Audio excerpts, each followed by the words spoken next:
Hello and welcome to Once Upon a Roll, a D&D podcast hosted by me, Rasputin, where I run one-shots for one player at a time in the land of Cortian, a setting I've been using for the past a lot of years now. I've been playing D&D a while. Cool. This show is made possible by Patreon, and if you're interested in helping support the show, you could check out Once Upon a Roll at Patreon and get cool things like episodes a week early and access to a post show where I talk about the episode with the guest. Thank you to everyone supporting there, and if you're not, give it a look. Anyway, it's time for the main show, and I'm joined with a fantastic guest, a returning guest, Mitchell Kramer, also known as HeavyEyed. And your name's not actually Mitchell, but Mitch, how are you doing today? Hello. My name is actually Mitchell. Is it? Is your full name Mitchell? It is, yeah. Oh. You're like the only person that calls me that. Oh, I thought that was just a me thing. No. So I just always assumed it wasn't. It's you and my mom when I'm in trouble. They're the only times we get called Mitchell. Wow, I've learned something new today. I thought I was just I was being annoying, but I thought I was just being like especially annoying, you know? No, it's there. I got a long ass name. But I was being annoying and accurate. Mitch, how you doing? I'm doing good. Got my coffee. God, it's been a minute since I was on here though, right? It has been actual years. Yeah. Dang. It has been multiple states for me. I have moved multiple times. Yeah, so have I. Since we last recorded. Yeah. I've gone from one end of the island to the other. So that's like what, 10 minutes or? Okay. It's 10 hours. Thank you very much. All right. Yeah. So Mitch, you have been on an episode before. You played a character named Flane, who you will not be playing today. You will not be reprising that role. You will be jumping into a new one. Yep. Usually I ask, what's your experience with D&D? Obviously you've been on the show and I know your experience, but Once Upon a Roll is a show that you can really jump in at any point. So for any new people, let's go over it. What's your D&D experience like? Before, you and I and the group had our game that lasted for ages, I had played about 3 sessions before that. And that was, when did we start that? That was, 2017? Probably. I think, yeah. So that's when I started playing D&D. Because I've been saying 4 years typically, but then I forgot like how long I've actually been running it. So I've just said a long time now. I think it's been 4 years though. So I think 2017, yeah. Yeah. Which isn't like that long in the course of things, right? Like obviously plenty of people have been playing D&D for 10, 20, 40 years, you know? Yeah. But it does feel like in some ways like just yesterday. Oh yeah, I know. I still think about like the early sessions, but yeah. So that was the start. Basically, I started 2 campaigns at the same time in 2017. One was a podcast, and then I moved cities and I had to stop being on it. But because our game is so international, or was so international, we could just do it wherever because me moving didn't matter to it. And I think I like to take a little bit of credit for helping you come up with the idea of Once Upon a Roll with my dumb character who had an idea. Oh, yeah. Yes. No, actually, 100%. I forgot about this. I can't remember if we talked about this in the last one, but we'll talk about it here. Well, you were doing a podcast. Yeah. Oh, that's right. Yeah. Where you talked about D&D, and then we ran a one shot for that. Yeah. And I was like, this is a cool format. And I think originally that was going to be one of the first episodes of Once Upon a Roll, but the audio has been lost. I think both of us lost our audio for it, unfortunately. But yeah, it was like an adventure for your character in our campaign, but taking place long before they kind of became the character that they were in that game. Yeah. Was that the first one? Because I was actually thinking of the thing I did secret from the party. Oh, I guess that's I mean, we would do like small one-on-one things within the main campaign. Mm-hmm. Yeah. But I think what really made me think like it could work as a podcast was us doing that like longer sort of one shot. Because I mean, the cool thing that you and I would do a lot, because your character had a lot of like sly things away from the party, right? Mm-hmm. Like you and I would sometimes just do small little sessions over like text, like sometimes we jump into a call and do it, but then sometimes we just do little mini adventures through text, which was fun to kind of have the multiple mediums to explore your character. Yeah, it was a lot of fun to like do some stuff away from the party and come back with all these like little secret things to use and unleash on the party. It sounds like I was a very sneaky and smart character, but it's the opposite. No. I think the style of your character was more that like he just didn't care or understand that he should be telling people like what he's doing, opposed to like maliciously doing it. You know, the rogue who's going off and stealing from a baron every night or something like that. Yeah. That was good though. Learning to play that character really helped me, I don't know, just understand why people love Dungeons and Dragons a lot. Mm-hmm.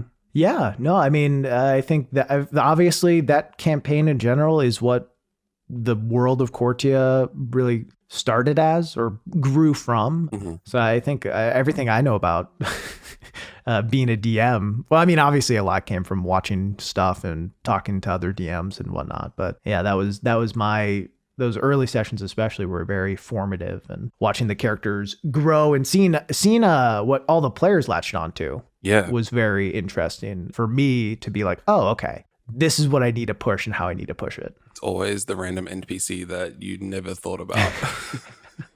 Yep, who doesn't have a name and then becomes like a main character. Mm-hmm. But anyway, we're not here to talk about the past. We're here to play Dungeons and Dragons today with a fresh new character, and that's the sentence. I can't wait. How might people know you on the internet, by the way, who maybe didn't watch the first episode? And I usually start with that. That's the first question I'm supposed to ask. Right. I mean, I know that because I've listened to the podcast a lot. I make YouTube video essay kind of analytical things about video games, why we play them, a lot of industry things like environmental impacts and some social stuff as well under HeavyEyed. The channel is HeavyEyed. Check it out. Steve and I, Wizwat, who's been a guest on here too, like we're all in the same sphere of like vibes, I think. Yeah. So, you know, if you like my stuff, if you like Steve's stuff, you know, if you like the video essay stuff, you'll love Mitch's stuff as well. And if you like weird accents. Yeah, if you like... I don't want to make fun of New Zealand accents. It's a good accent. Anyway, before I make an entire country hate me, let's jump into this episode of Once Upon a Roll. The kingdom of Cortia has thrived for over 1,000 years. In that time, it has endured war against powerful enemies, outlasted deadly feuds between its lords, and fought against evil, both of this plane and others. However, during the most recent festival of the autumn sun, the sage's ritual revealed a nearly forgotten omen, the sign of Black Sun, a symbol only seen once before, and it almost led to the destruction of Cortia. Panicked, the common folk in the capital city rioted, and when the dust settled, the king was dead, and his 2 children had disappeared in the night. The Lord of the City of Edgewood, Tom Dunn, restored peace to the capital, and with no heirs of the king anywhere to be seen, he decided to sit the throne and take the position of Lord Regent. This story takes place a few weeks after the Festival of the Autumn Sun, and a couple hundred miles to the north, just outside the city of South Ferrith. A little under a year ago, after graduating from the Venshire Academy, you sailed all the way from the Great City of Malisin and took up a post near Edgewood, looking to sell your services as a mercenary. It was there that you caught the attention of one Barden Dunn, the Lord of Edgewood's younger brother, who was in need of a bodyguard for his drunken, late-night ventures into town. Over that time, you kept him from getting into fights, being robbed, and sullying the Dunn name too badly. However, after his brother became Lord Regent, because of the king's death and the disappearance of the prince and princess, Barden's responsibilities changed, which meant yours did as well. Thus, being in South Ferrith. Barden was sent there by his brother to convince the dwarven lord, Gorstag Stormin, to swear fealty to him, as whispers of South Ferrith seceding from Cortia were beginning to spread. So for Barden, this meant many negotiations with Gorstag. For you, it has mostly meant standing around, looking like someone who you should not fuck with.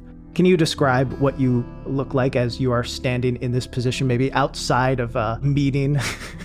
Looking like you shouldn't be fucked with? He is a very tall, built half-orc, kind of greenish, both physically and metaphorically. That's the word I was looking for. He definitely is not someone you would want to fight, but you can also tell he's a bit fresh and very clean armor, big tusks coming out from his bottom jaw, 2 big ones, and just a menacing scowl on his face, big brown eyes, and a top knot with shaved sides of his head. Yeah, greenish, you're right. That is the best way to put it all around. Do you have, been doing work with Barden for a little while, but the work has been well paid, which you certainly appreciate, but definitely cushy. Not many people want to mess too much with someone related to a lord because doing so often ends up badly for them. And also, you have mostly been there more for presence, right, than your actual abilities. Yeah, I was going to say, he's just big. Yeah. Just a looming figure. Just a big guy. Yeah. Yeah. Currently, where you are holding this post, you are standing in front of the camp entrance of where the Dunns have set up, which is just outside the storm gate of South Farif. So just a little bit outside of the city. You have not been staying inside proper, but have been walking with Barden as he's taken various meetings. As you currently stand there, you hear footsteps coming from behind. From behind, so turn my head, and see to get a look. Yeah, as you look, you see kind of sauntering over is a man named Dallard, who is one of the men from the castle guard. It seems like been traveling with Barden as he's been set off to do some negotiating work for Tom. And based on every interaction you've had with Dallard so far, you would describe him as a right bastard. He glares at you a bit as he walks up and spits on the ground at your feet. As he does that, that thing when people like put their shoulders up and just like fake people out with a real quick jolt towards someone and attempt to intimidate them. Yeah, that's what I want to do. All right, like a you thought, yeah. Yeah. Okay, roll an intimidation check. That is a 19. 19. He spits on the ground and looks up at you like, obviously trying to have the power in the situation and make you feel a little bad. Then you kind of jolt forward, just like the hint of a lean, that you can probably even like turn into just like turning your shoulders towards him, right? And as soon as you do that, he like takes a step back, kind of jolts back, grimaces like even more at you, like noticing that he jumped a bit as you did that. I just go back to the neutral guard pose without any, change or looking at him. Barden wants to see you. Okay, why didn't you just say that instead of whatever? Okay, and I'll make my way to go see Barden. Yeah, as you walk by him, he looks like he wants to say something to you, but after like you scaring him a bit, like he seems to kind of just bite his tongue and it's like grumbles as you walk away. Not gonna look back. In general, you have found a fair bit of, especially on this trip traveling from Edgewood to South Farif with the guard, definitely a fair bit of resentment from them towards you as you are not from Cortia. Mm-hmm. And I think a lot of them feel maybe some of the duties you've been given should have been given to people who have been loyal to the Dunn service for a long while. So you definitely have gotten a fair bit of flack from many in the Dunn Guard. The jealous types. Yeah. Blister, his name is Blister, is not fazed by anything like that. He just wants to get money, just get his money and just do whatever he has to do that.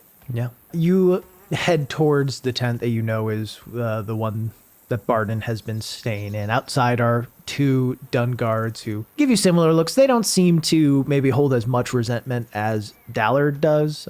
You would know that Dallard is the highest ranking of the Dunn guards who have been traveling with you all. So you imagine some of the anger comes from that, like him thinking he should be the one that's getting to be the personal bodyguard sort of stuff. The others don't seem to like you though, but they don't spit at you. They don't, they don't stop you. They let you walk into the tent.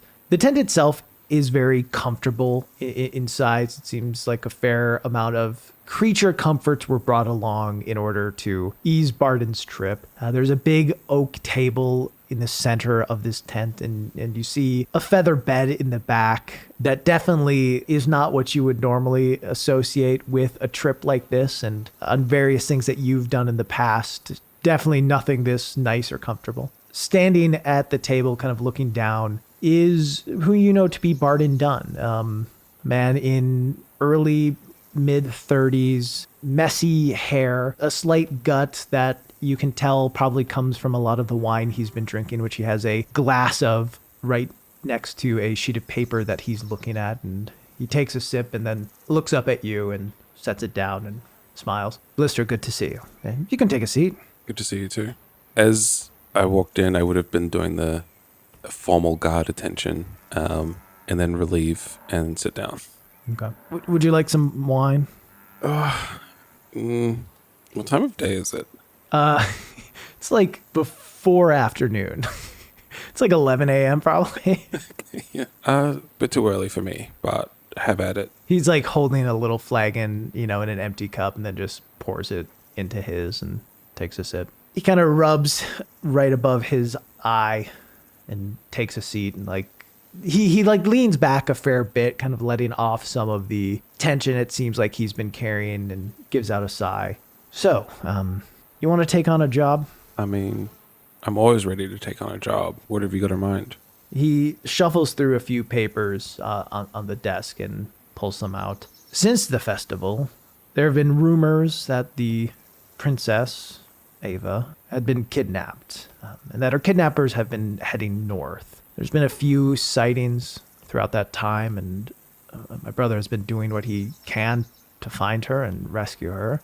A few days ago, though, the rumors have increased, and more reports of her whereabouts have come up, and they're all across Cortia. I think I've heard of 20 different spots of where she is within the kingdom, which doesn't make much sense, as most people are only in one place at one time, and this is all new in how it's going. So I don't fully know what has happened or why all these rumors have started out of nowhere. My guess would be that her captors, in some capacity, have done something to try to throw people off the scent.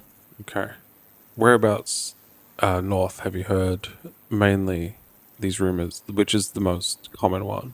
Well, I mean, for a while, there seemed to be a trail of them moving towards Pinst, which is to the south, and then up towards here in South Farif, and that's where I've heard of things last. But now there are rumors of her in Tipport, and rumors of her in Lens, just everywhere. Anywhere in Cortia, there is now a rumor of it. To me, my assumption would be that her kidnappers are taking her all the way north to Valia. That's where her uncle lives. Her uncle is the Lord of Valia. So maybe they are trying to ransom her to him, or maybe he hired the kidnappers to bring her to him for some reason. I don't fully know. I'll be honest. And he kind of leans forward and takes a deep breath. It doesn't make sense. Most of it doesn't make sense to me. And I want you to try to figure something out. Yeah, no, I'm not really understanding how so many people can be, or how she can be in so many places at so many different times. But do we know anything about the kidnappers? He pulls out a piece of parchment and pushes it over, and you see, a fair amount of 6 essentially headshots all drawn out. You see a human man with a well-kept goatee, a dragonborn with white scales. You see a half-elf with long red hair, a tiefling with a scar across her face. You see a blue-skinned, almost looking like a human, but not quite. And then you see a half-elf man who, handsome-looking with a shit-eating grin on his face. What a weird bunch. What a weird bunch. And these are the ones who kidnapped the princess. That's what it would seem. My brother says that they were all spotted at the Festival of the Autumn Sun before the sign of Black Sun came up and before the riots started. Okay. They don't look like too bothersome. I imagine you more want me to get information about her whereabouts. Well, that's what matters the most. One of the places that came up is relatively close to here, a few days' ride, and I mostly just want you to go check it out. I will be honest, she's not going to be there. Whatever is happening is some sort of way to try to lead people in the wrong direction in their efforts to find her, but there may be some answers there. Yep. I will say it almost certainly is a trap. There almost certainly is a trap there in some regard, so I need you on your best attention. Don't die. He gives a little smile. You know me. I would never. So it's just going to be me. And do you have anything I could wear to make me look... I mean, I'm quite big, but... So I stand out. But anything that I could wear that would not make me stand out and sort of blend in. I mean, I'm sure we could get a cloak for you. In general, he gives a sigh again and leans forward almost like conspiratorially. The thing to remember for this is who you are working for and who you have worked for since you've made your way to Cortia. You don't work for the Dunns. You don't work for my brother. You work for me. Yes. So anything you do find out, I want that only to be brought back to me. Of course. I can do that. I want you to do what you can to make any ties to me be unknown. Of course. I'll be discreet. He gives a nod. So I can give you some clothing to not have anything tied to us, and a cloak, I suppose. But no, I don't have anything. If you're saying something magical. Oh, no. Just something I less uniformy. Yes, we can give some things so it's not quite as obvious that you work for me. Perfect. Of course, sir. As long as it's paying, I'm doing it. He gives a nod. We can also give a horse, a saddle to make the ride a little easier. That would be appreciated. He pulls out a little map and slides it forward. So, you will be heading to a village called Aftelforge.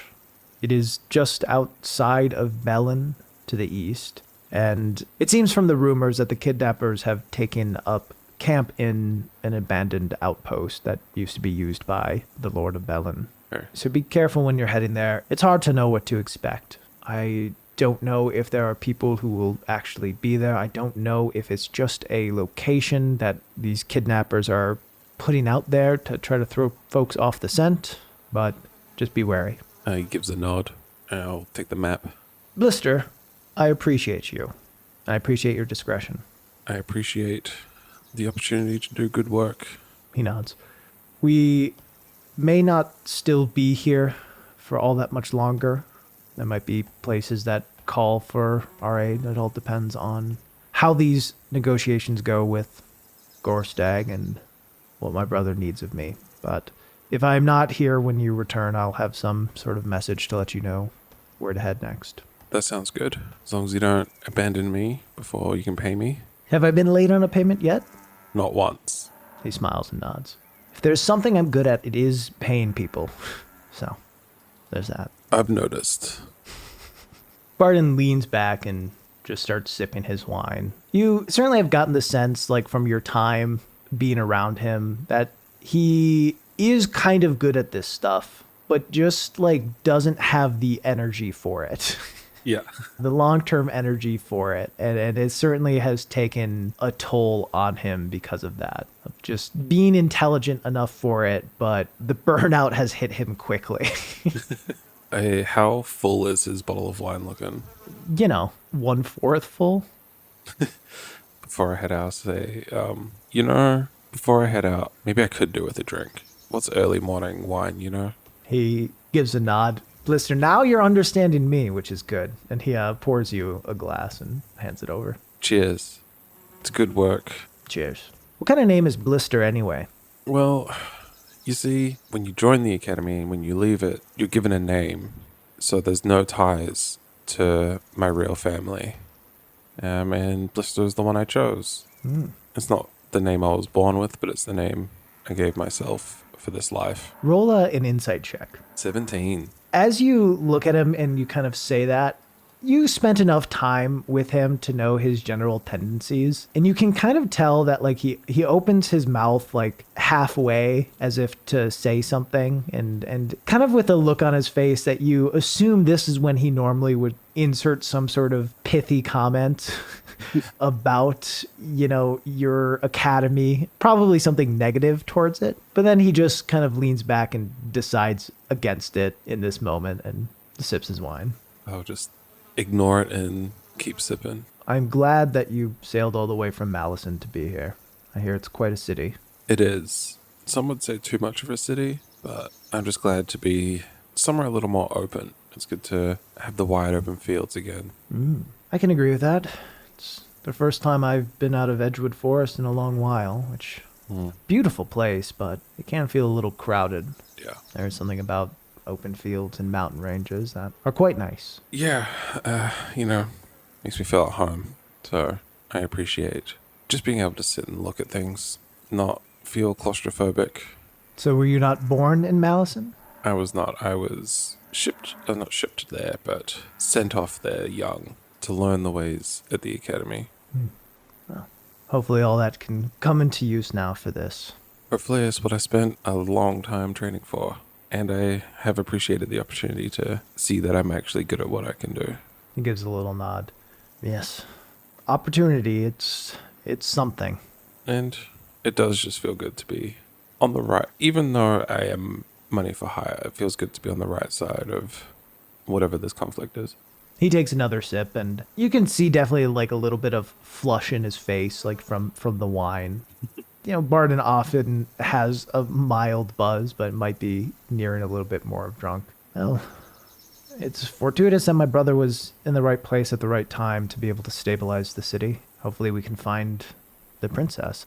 I know that his plans are, if he can find her and rescue her from whatever situation she's in, is to aim to wed her and hopefully bring any conflict that's rising to a rest and be able to bring South Farith under the way of Cortia again and keep the peace. Mm-hmm. Definitely. And whatever I can do to help that, even if it is just confirming that the princess isn't in a location, I feel like that's the right step. I'm sure you'll find something, even if it's just that. I'm going to take a nap, I think.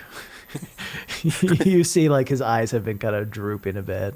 I'll just, put my wine down unfinished, maybe two or three sips, and just leave.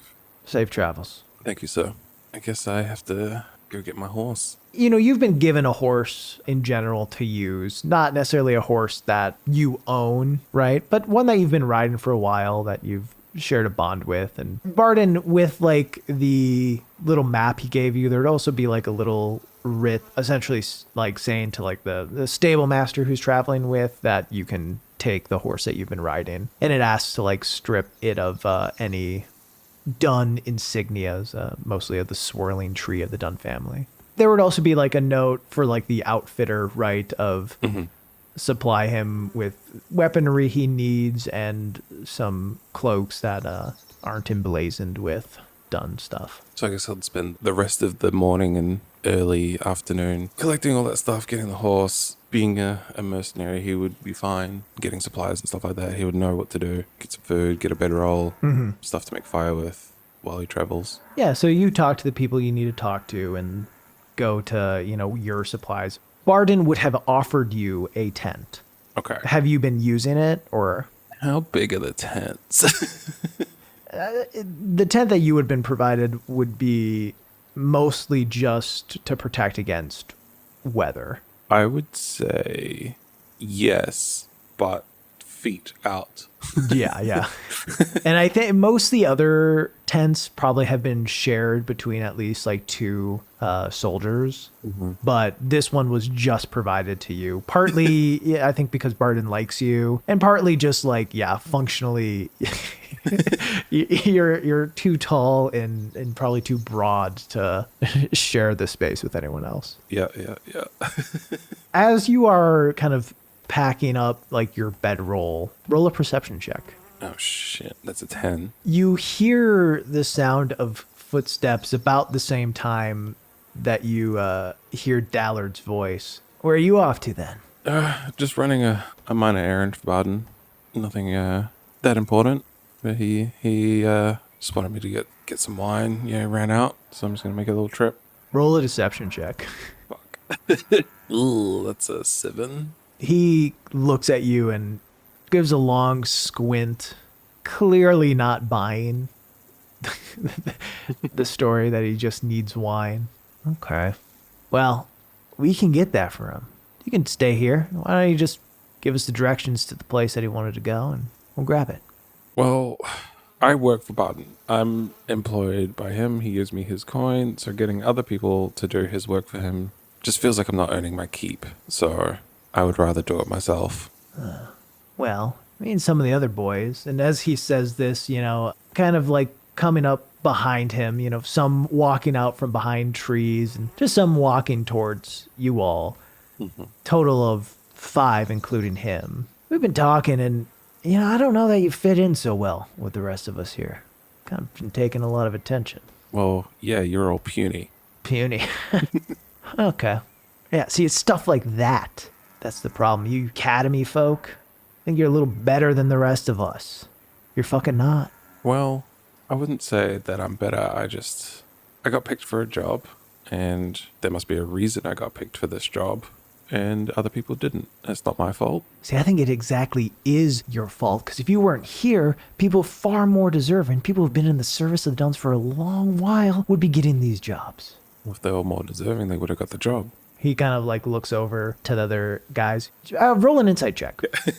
That is a 20. Damn. You can tell that these other guys certainly are frustrated with maybe not getting attention that they wish they were getting or opportunities that they wish they were getting. But very clearly they are here because Dallard has been pushing them to, they seem a little more hesitant than him, who's very gung-ho about it. And he kind of turns to them and is like, you hear that, boys? We're not deserving. We're giving our lives to this family. I don't know exactly what you want from me right now. I do have a job to be doing, so if you're done throwing a little fit, I would like to get on my way and continue doing that job. Throwing a little fit.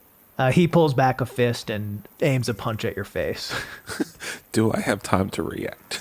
I'm going to say he's kind of getting a cheap shot in here, and then we'll do a proper initiative. Okay. That is a 14 to hit. He does not hit. Yeah, so he pulls back and makes solid contact with your chest, but you have armor covering it, and you kind of have you one of the things you learned in the academy is how to take a punch to the gut. Yeah. So you just kind of tensed in the right spot between your armor and the tense, and you barely feel it at all. He kind of looks up and looks to the guys behind him and gives a nod towards you, and they kind of take steps forward. Roll initiative. All right. That's a 17 on the init. Okay. Wow, they all 3 of them actually rolled 5s. Oh my God. All the same, and then one got a 4. So that's interesting. Cool. So you are up first. Dallard is right in front of you. The others are probably 10 feet away. Surveying really quickly, are they weapons drawn or are they just looking for a fist fight? None of them have weapons drawn at the moment. Okay. In which case I will not draw my weapon, and I'm just gonna punch Dallard in the face. All right. Roll the hit. There's an 18. 18 will hit. Hell yeah. Unless you have special things, which I don't believe you do, damage is just 1 plus your strength. Right, so there'll be... And it's my strength modifier? Yeah. Yeah, so it's a 5. 5 damage. Cool. Yeah, you just punch back. He gets that punch to the gut and is looking up. And then you just punch him in the face. His nose immediately breaks and blood comes down. It does not seem to be pulling him back though. Okay. And I'm just gonna stand here and prepare to punch him again. You do get 2 attacks. A reminder as a fighter. Oh yeah, I forgot. You do have extra attack. I'm so used to playing ranged characters. I'm gonna punch him again. Oh, there's a nat 1. Okay. The first one hit him right in the nose, and the second you're pulling back, you're just trying to capitalize on that spot, and he just kind of karate chops your elbow essentially and deflects it to the side, and it's definitely kind of that funny bone sort of thing. They're feeling a little numb in that arm, which is not the best feeling. Now I'm just gonna stand after that. I'm gonna just stand there and glare at only him and ignore everyone else for now. Okay. He is going to take another punch at you. That's a 18 to hit. So my AC is 18, so that does hit. Okay. And he does 4 damage to you. Unfazed. The other ones are going to run up. One of them is going to kind of sprint and just kick at you from behind. Ooh, that's a 23 to hit. Oh, Jesus, yeah. So yeah, he kind of kicks you in the back of the leg, which will just do 3 damage. I imagine he would do the little ugh, and then just stand back up. Yeah. Another one is going to kind of run over and try to grapple you, like just pin you. Oh, fuck. So he has to use athletics. You can use athletics or acrobatics to try to not be grappled by him. Oh, he is so fucked if I roll okay. All right, I'm doing athletics. There's a 17. He rolled a 13. So Yes. yeah, he goes to grab and you just like flex. like he can't even get his arms around you. Like you're just too broad for him. Another's going to run and try to punch you. Definitely not going to hit. A 13 to hit. No. The last one, you see him pick up a rock and toss it, like throw it at you. Oh my God. And it just flies over your head. All right, you're up. So the guy who tried to grapple me, was he on my side? Or was he trying to grapple me from behind? He'd be standing behind you. Behind me? Oh, He would perfect. kind of like ran around behind, yeah. All right. So while he's behind me, this will be my 2 attacks. Pull my elbow back, hit him in the face with my elbow, and then punch in front of me. Okay. So like, yeah, the wind back is elbowing him Yeah. in the face. Got it. All right. Oh, another nut. That's a nat one. That's rough stuff. So he just kind of ducks beneath it, and then I'll say like it's the same arm that had gotten a little numb the time before. He ducks beneath it and then like puts his head up kind of just at bad timing for you where it hits your elbow a bit. So I'm gonna say this next attack pushing forward, like your arm is just kind of fully numb, getting hit in the same spot twice. So I'm gonna give you disadvantage on this next hit. Come on. It's an 8. Yeah, Dallard just kind of ducks out of the way of this punch. I'm just going to, unfortunately, everyone in my house is asleep, so I'm just going to have to say that I scream very loud in frustration. Yeah. Dallard is going to try to punch you in the gut again. That is a 21 to hit. Oh, yeah. So that's 4 damage again. All right. The one that kicked you is going to kick you again. That's a 15 to hit, so that'll miss. The grappler, like feeling a little confident that you just utterly whiffed, he's going to try to grapple you again. Oh, yeah. Bring it on. That's an 18. He got a 12, so yeah. Hell yeah. Goes for it again and is like, I'm an idiot. The other one who tried to punch will just punch again, trying to kind of wail on you. You know, they're trying to hit you in different spots. One trying to grapple, one kind of trying to take out your legs. Obviously, the hope that they can just somehow get you to the ground, probably, which has not happened yet. But he's going to take another punch at you. Ooh, fucking good rolls for this guy. 23 to hit. God damn. And he'll do 3 damage to you. Okay. Then Rock Thrower is going to pick up another rock and toss it at you. As you look over, it seems like there's only 2 more rocks on the ground, like near him. 19. Damn, okay. Finally. All my rolls are good. I will kill a player. You take 3 points of bludgeoning damage as a rock just hits you in the face. All right, you're up. Clearly frustrated and annoyed. I'm just going to turn around and like use the momentum of turning around on the spot and just like punch the guy who's been kicking me. Just like try and hit him on the top of the head. Come on, give me something, please. Oh, thank God. That's a 19. All right, 19 will hit. All right. And then that's 5 damage. You hit him in the top of the head. He is still up where Dallard kind of just like, you know, bared through it. Like here, he definitely seems dazed and kind of like looks up scared. You know, you imagine might be a bit concussed from a hit like this. With that, I'm just going to assume there's someone to the right of him and just like backswing fist in their face. So probably Dallard would be the closest to do that too. Cool. Say punch down at the kicker and then bring around to Dallard. Yeah, I'm not trying to cause any permanent damage to these people. That's a 13. 13 just hits. Oh, yes. So then, yeah, 5. As you bring it around, you know, Dallard having dodged some successfully, like feeling kind of full of himself, you bring it back and just hit him in the side of the head and just blood kind of starts pouring from his temple. He is starting to look kind of bad. Okay. Can I do one more thing? As he's doing this, you see him kind of like reaching for something at his belt, but go ahead. Oh, shit. I was going to say, can I action surge? You certainly can. Yes. Which probably is a good idea as you see what he's reaching for at his belt looks to be a knife. Oh, fuck. Yeah. I was going to say action surge and just headbutt him to like try and get him to the ground. Okay, roll an attack. Oh, no. It's a 6. So that will miss. Yeah. As you kind of move, he just dodges out of the way, but he is looking a little dazed. Action Surge is just a full another, like you have another attack. Oh, wow. With it still. Pressed that I missed the headbutt, I will try and knee him in the stomach. Okay. Come on. Oh, it's 11. 11, unfortunately, will miss. Shit. You make your 2 big swings at him. He is going to grab for a knife at his belt and take a swing at you with it. Uh-huh. That is a 16. That will miss. You kind of just move out of the way. It scrapes some of the leather, but doesn't make any piercing into you. And you can tell, like, as you take a quick glance at your surroundings, mostly at the person who's like throwing the rocks, like he kind of looks at Dallard having pulled out the knife and seems perturbed by it.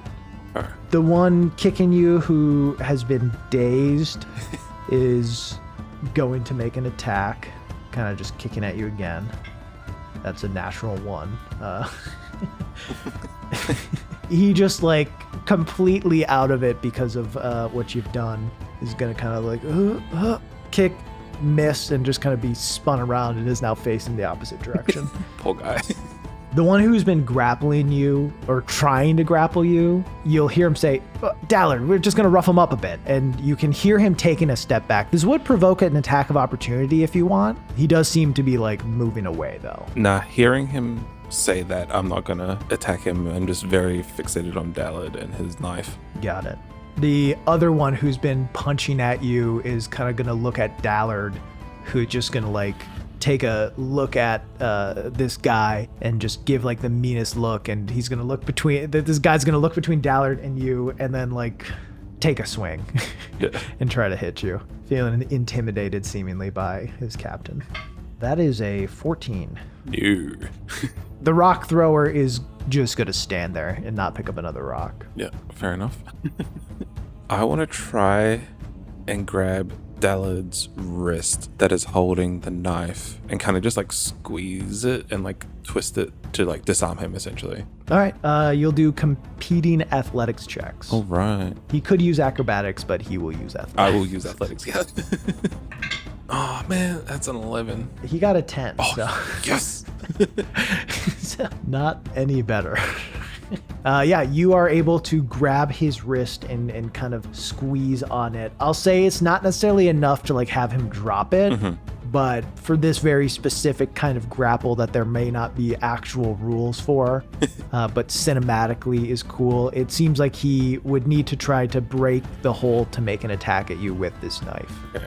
Was that both actions or is that just one? Your first like attack action will be to grapple and then you would have a punch. Yeah. Oh. That's how we'll rule it because that's cooler. Otherwise it's kind of nerfing fighters. Yeah. In that case, with my other hand, I'm just going to try and punch him in the gut. All right. Come on, please. Let me do the good roll. Okay, 15. 15 will hit. You punch him in the gut, and that'll be another 5 damage. Yep. And he lets out a gasp as you punch him, and he doesn't seem like necessarily fully knocked out, but like a hint of losing consciousness as his hand lets go of the knife, and he kind of slumps forward. Okay. Is he still looking aggressive? He is looking so dazed, like too dazed to be aggressive right now. I will let him go in that case. Yeah, he falls down to the ground. You realize in that moment, like you were kind of holding him up after the punch. Shit. I'm going to look to the guy who was still punching me after the knife got pulled. Yeah, his hand is cocked back and like looks down to Dallard and looks up to you, and like he will slowly lower his fist and take a step back. I just want to kneel down to the dazed Dallard and tell him, just leave me alone and this won't have to happen again. And I continue on my way. And I kind of glare at everyone else. Yeah, after you lean down and say that, he seems like he's about to say like, you son of a... And he like coughs up a little blood, and like the guy who had been kicking you kind of like leans down and he's like, Dallard, shut the fuck up. Just let him go. And helps Dallard up and takes him away. Ugh.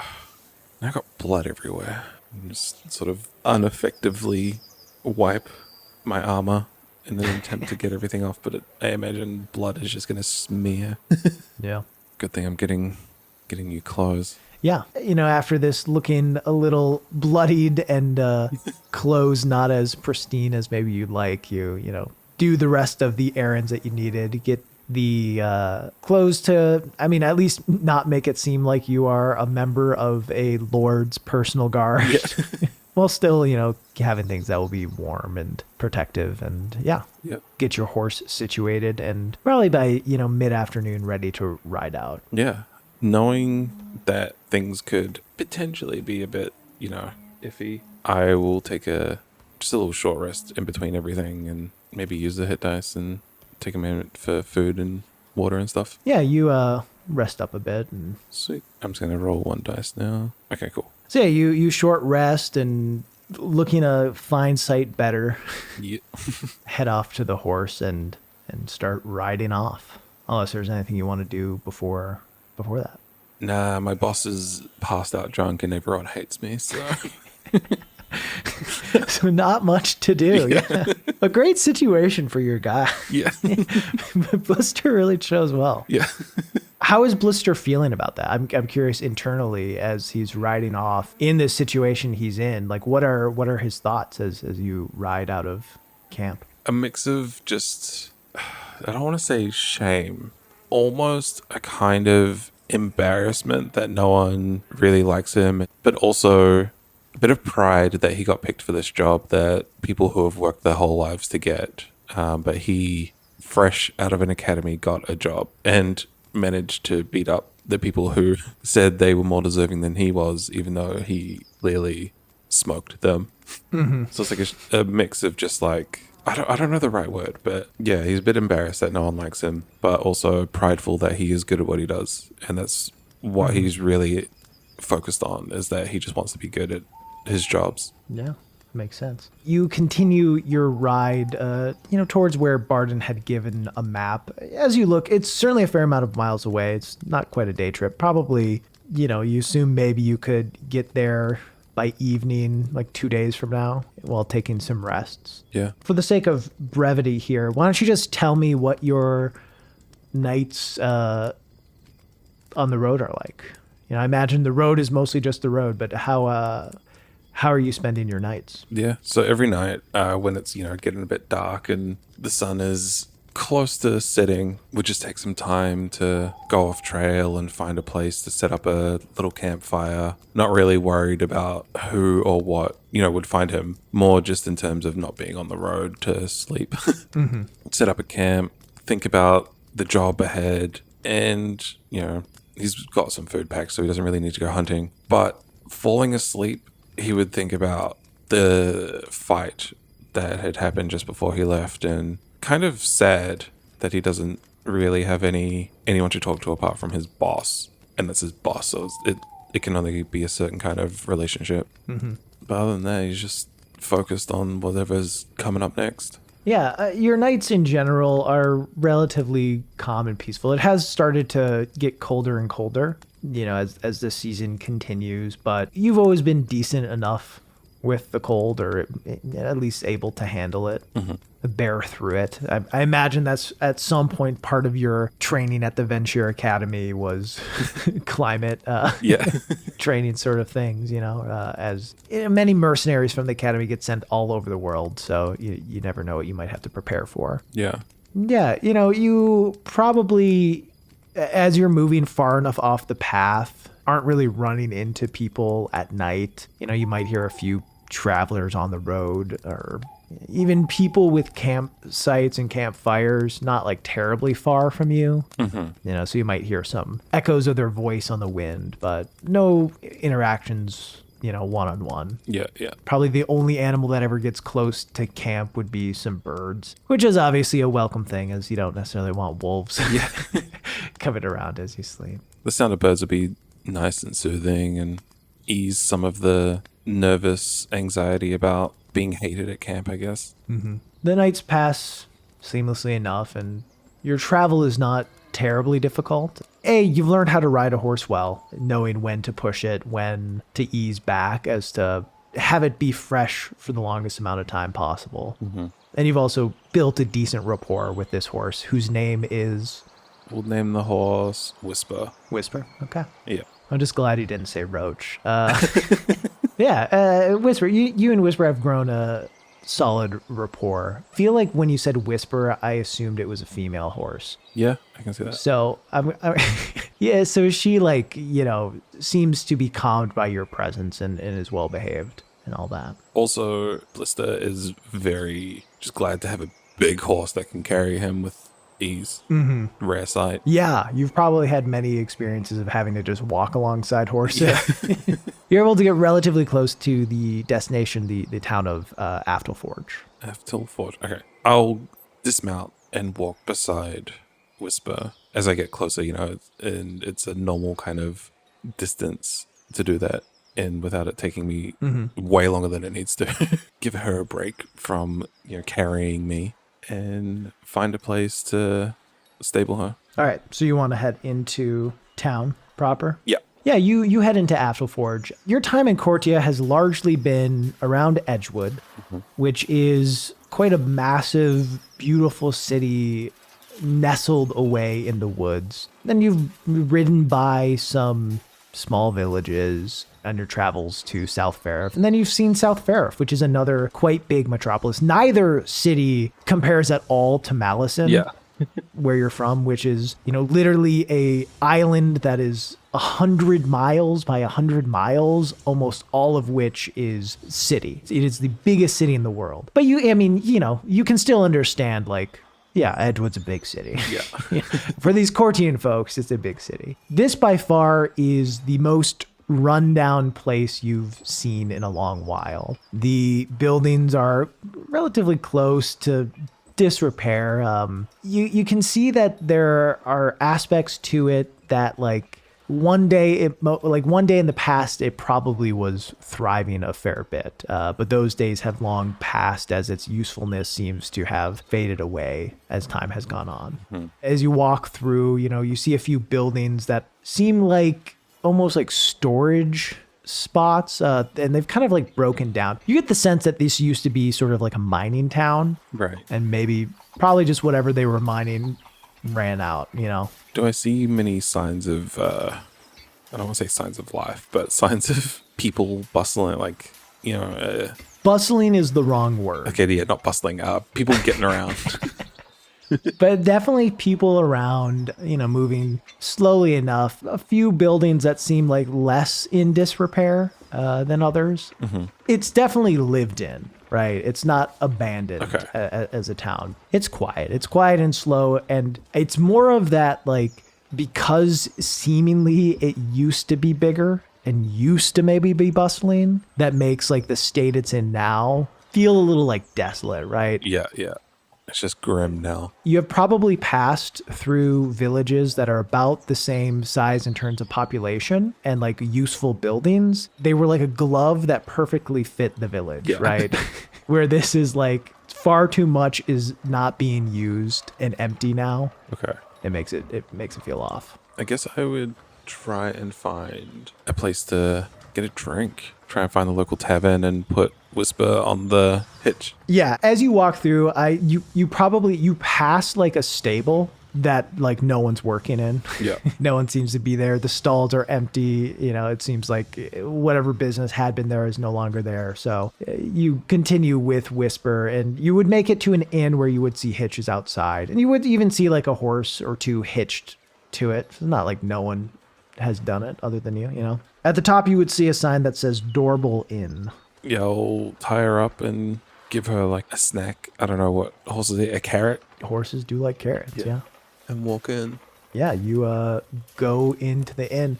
At this time of day, by the time you would have been able to arrive with the riding you've done, it would be kind of not quite sunset, but definitely late afternoon, kind of getting close. So it's not necessarily quite the time that a lot of people would be coming here after, maybe working at the farms and whatnot. But there are a few folks sitting around the tavern area. It's not entirely empty. Behind the bar, you would see a dwarven man with a one of the oddest looking dwarven men you've ever seen in your life, as he does not have a beard. His face is completely shaved and his hair is clean cut. It's frankly something you've never seen before. Huh. So it takes you back for a moment, but you can tell he is like very handsome. So you imagine like he just doesn't want to cover his face with a long dwarven beard because he's got such a nice jawline.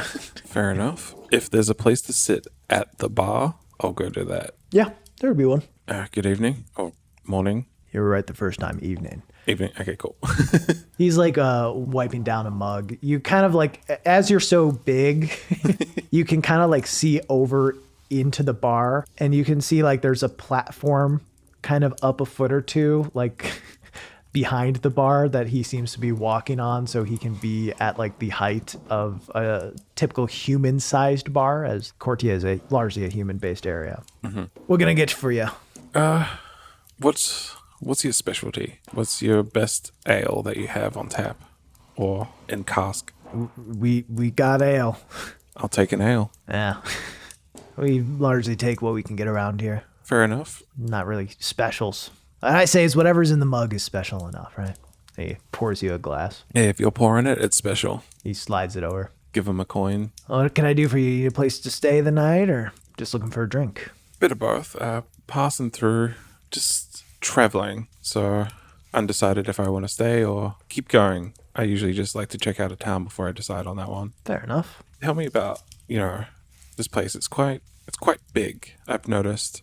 For, I don't want to say smaller population and offend you, but it's not what it seems. He gives a smile. It was before I lived around here, but used to be a mining town. A fair amount of folks made their keep in the mines, but eventually the gold ran out and tunnels collapsed. There wasn't much of a purpose for most of the things here. It's how I bought this place. It was dirt cheap because no one wanted to run a business, but...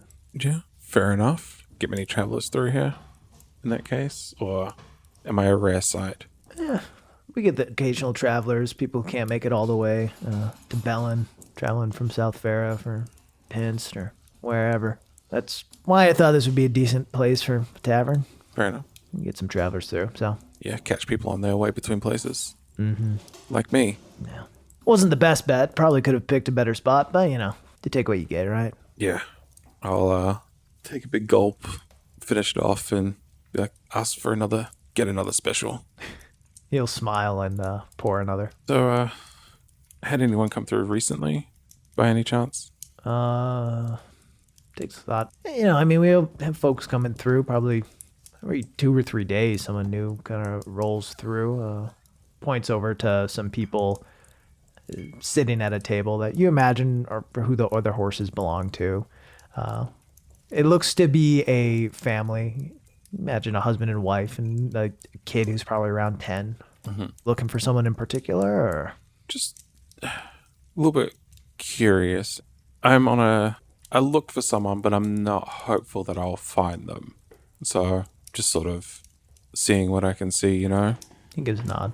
Play a question real quick. This is the place that Barden pinpointed was a place just outside of this town. Was that right? Yeah. It was an abandoned outpost. Yeah. Okay. But yeah, I do like to just pop in to local places, see what their drink is like. But if you haven't had any, I would say, eclectic guests recently, then I probably would be wasting my time asking you more about that, I guess. Gives a bit of a shrug. Yeah. Eclectic, no. Usually just a few folks coming through, staying a night, or just pass through, grab a drink. But fair enough. Nothing that really stands out. If someone was curious about how this place used to run, where would someone find, all the old things that were once used? Gives you a look. Well, there's plenty of abandoned buildings around town that used to have a fair amount of use and more people were here, whether it be storage areas or different places where they would melt down gold and whatnot. Outside of town, there's the entrance to the old mines, but most of that's collapsed. And if you're trying to go there and you want to, stay alive, I wouldn't go in them. Then there's an outpost just south of town where we used to have, where the town used to have lookouts. Sometimes bandits would come in from the woods and try to steal supplies, so had a spot there in order to try to fend them off and keep an eye out. Mm-hmm. Mm-hmm. Well, if the folk around here wouldn't mind me, just, I like to survey places and get a feel. I like history, is what I'm trying to get at here.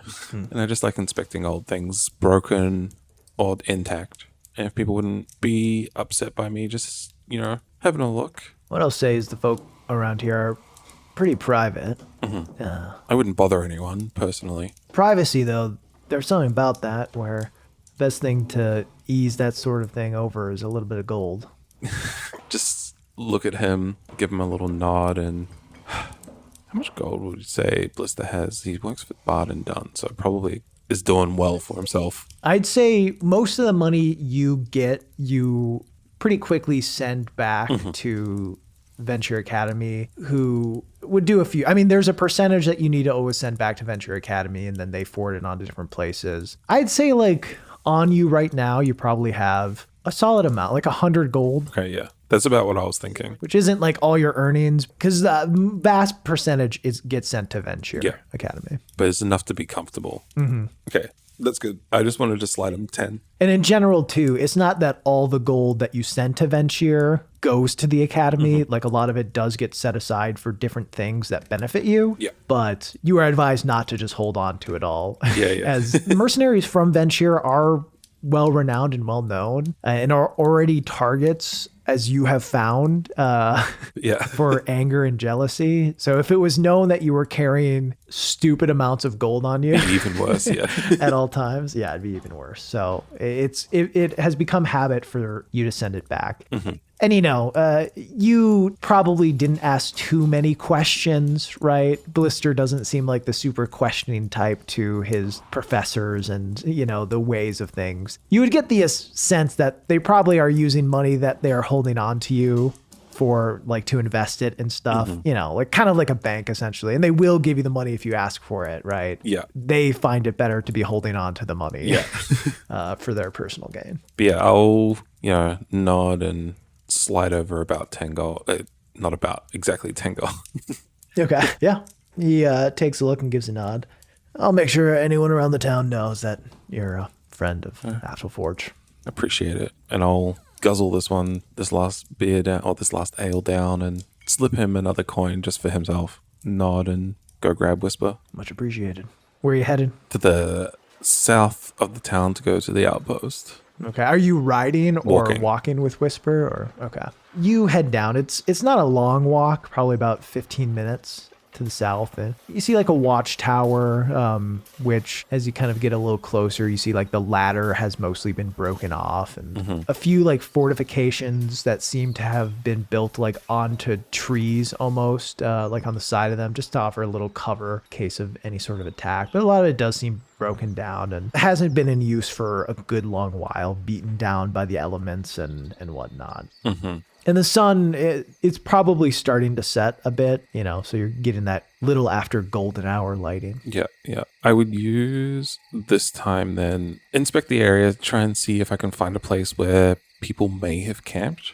All right. Roll an investigation check. Ooh, okay. Let's see how this goes. 12? Yeah, you look around the camp, searching for any signs of people having stayed there, or just any signs of anything.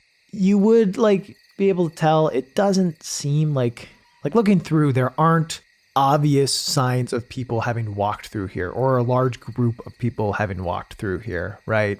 Especially a group of 6 people and a kidnapped princess, right? Yeah. Like there's certain signs that you would be able to see if a group of that many people had been around here. Maybe there's the occasional footprint you find, or not even footprint, but like sign of like grass having been stepped on that an individual would have, but not signs of like multiple people.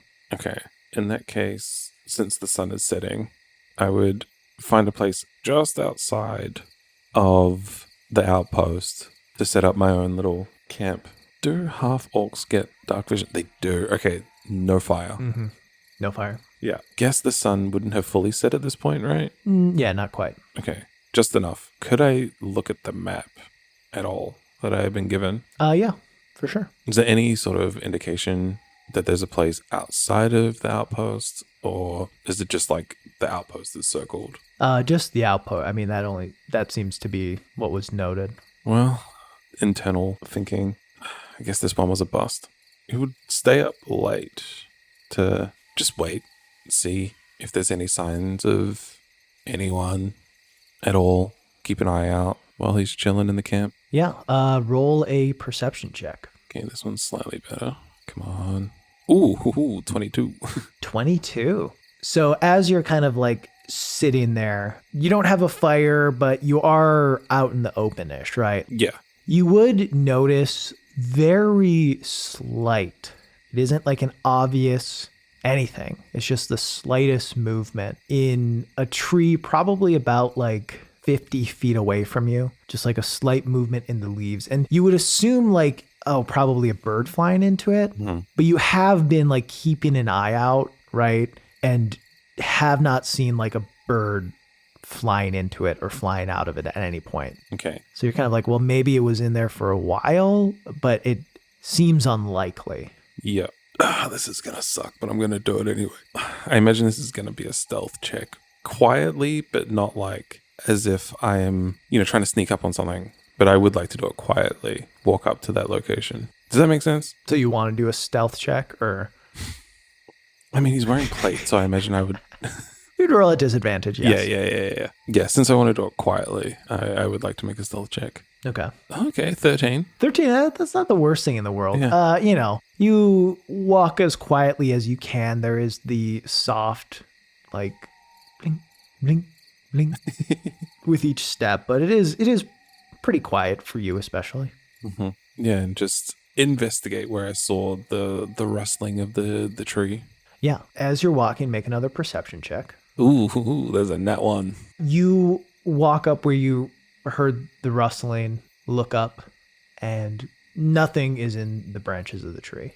Okay. You would then hear the sound of a bowstring being drawn back and a voice saying, "So just you then?" Yes. Who sent you?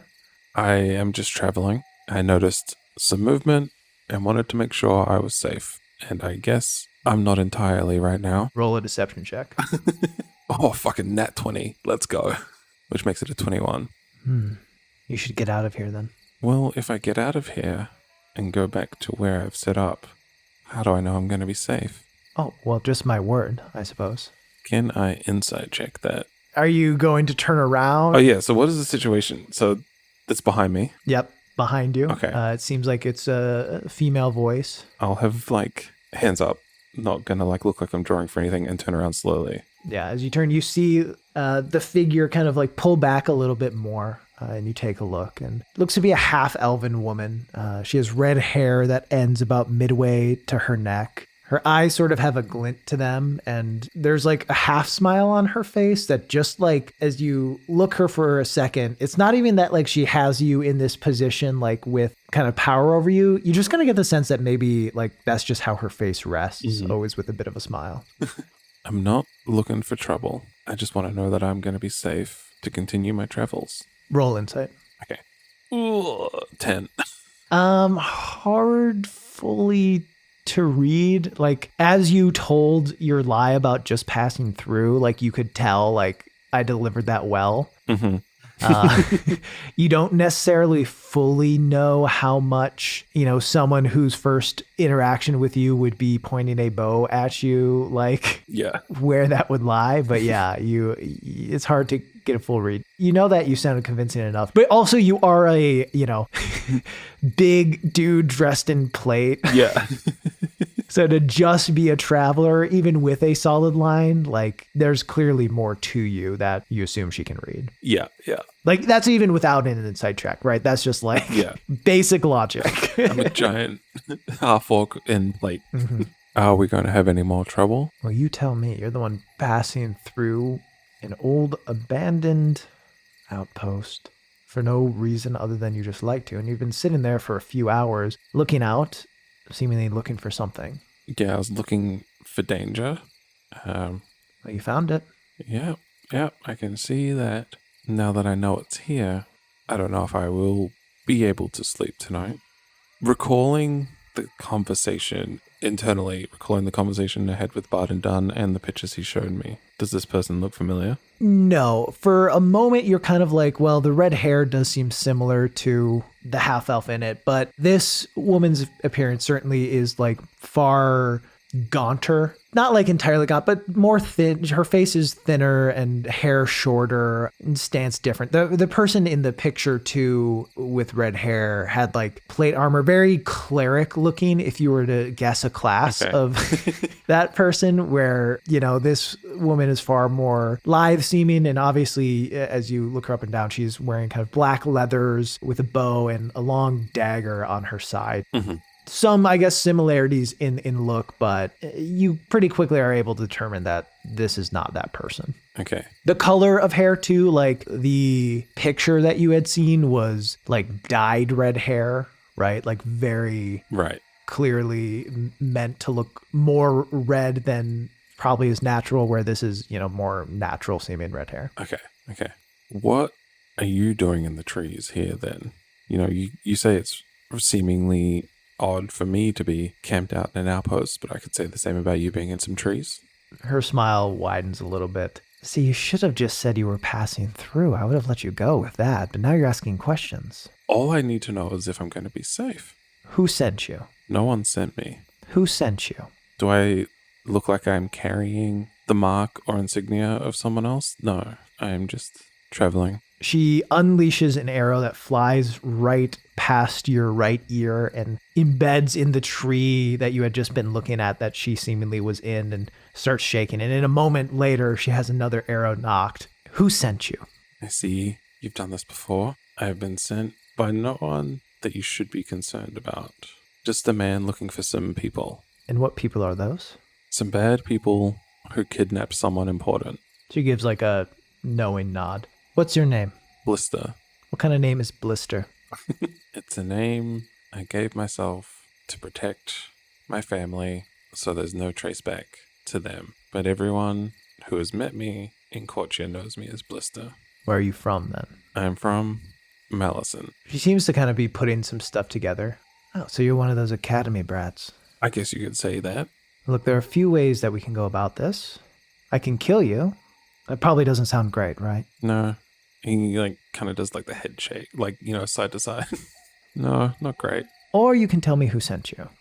Look, the person who sent me was under the impression that this would be a failed journey. You know, there's a lot of places to look and only one of them is going to be right. So I can just go back, tell him nothing was here, and that's it. You're lying, right? Oh, no, yeah, that's the truth. Yeah. Oh, you would tell him? Yeah. Okay. Then roll a persuasion check. Ooh, 4. In general, the DC would have to be pretty high for her not to assume that you're bullshitting. Yeah. And a 4, unfortunately, Yeah. does not do that. Just like you can't trust that I'll let you walk away, I can't trust that you'll not say anything about here. Okay, fair enough. I understand that. Aside from the information of my employer, is there anything else I can do to settle this without the need of violence? No. I didn't think that would be the case, but you have to ask. I have a question for you then, before I consider telling you who my boss is. Who is your enemy? Most people. Yeah, fair enough. So no matter who it is, you'll be upset that they are here looking, right? Certainly depends. But information is power, and I'm here to collect some of that. Yeah. Well, I have been sworn to secrecy, and I do like to get paid. That's the main reason I'm doing this. Not really.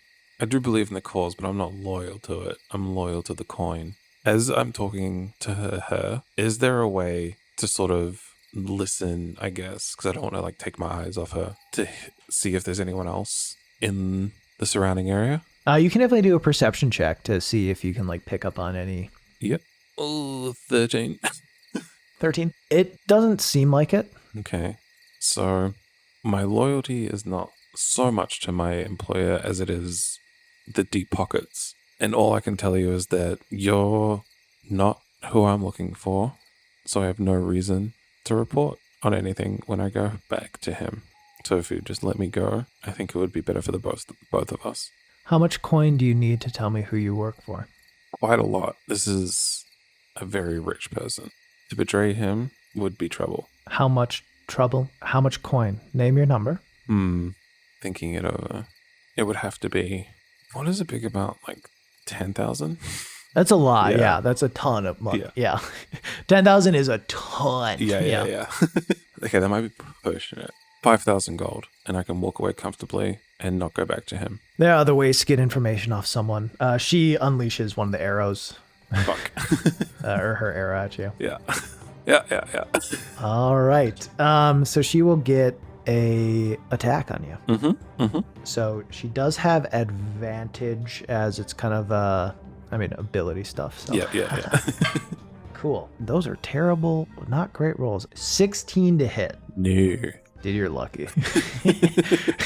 Okay. Well, that's a good turn of events for you. That will be her kind of surprise round. Now the two of you will roll initiative. Okay, cool.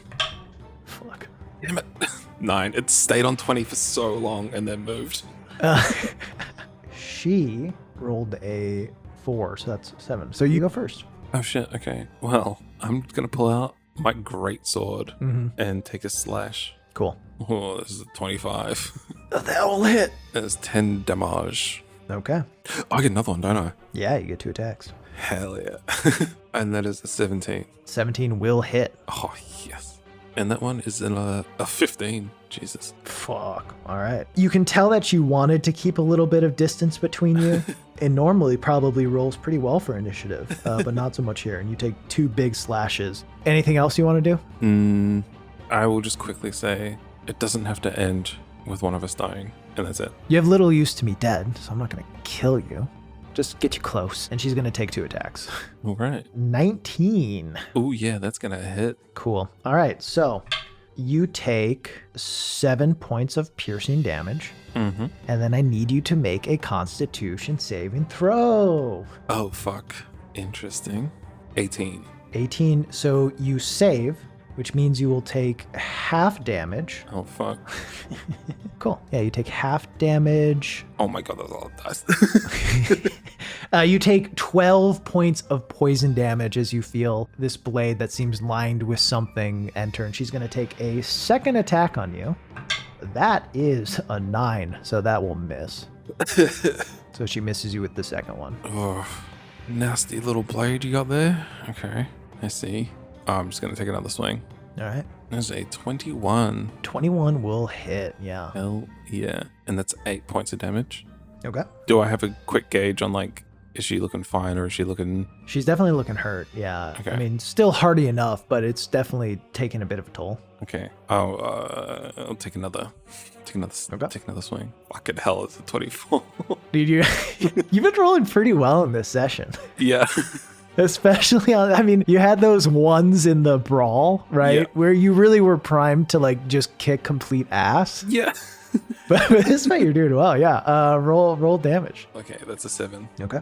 She is going to use a bonus action to disengage. Fuck. She's going to run towards the tree and she's going to use her action to like kind of swing up to a branch. So that's going to be her full turn. Kind of getting the height, so she doesn't get an attack, but yeah, between her movement and action uses it to kind of get height and get away from you a bit. Okay, how high up would you say she is? It's probably about like 15 feet. I would say it's out of your attack range for sure. Yeah, like where she is. How big's the tree? Like how wide, like how girthy is the tree? It's a decent size, probably like a couple feet.